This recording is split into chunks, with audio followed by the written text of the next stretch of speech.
these more recent news about China's media beginning to write about similarity or affinity of some of our tribes in Arunachal Pradesh with the Tibetan culture and tradition is nothing but a continuation of China's way of what used to be earlier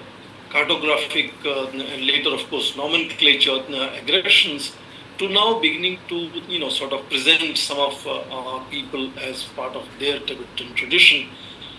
which is just a new way of sending a message across the border that there are certain claims that China therefore has on some parts of Arunachal Pradesh,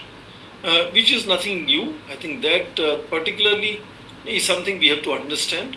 Second, I think it's also partly driven or triggered by the fact that India is clearly seen as a very rapidly emerging economy, going to be third largest economy faster than most estimates, because if you see the constant devaluation of yen in Japan from early this year and also recessionary trends in Germany from early this year, India could become the third largest earlier than most estimates. And that enables India to build better infrastructure and, of course, better defense establishment of India to engage with the China challenge. So, overall, the rise of India in that sense and increasing leverages of India do make Chinese definitely much more agitated and anxious, and that pushes them into inventing all new ways of staking and showcasing their claims to territories which are India's territories. So this is part of that continuing what used to be a cartographic aggression, then moved to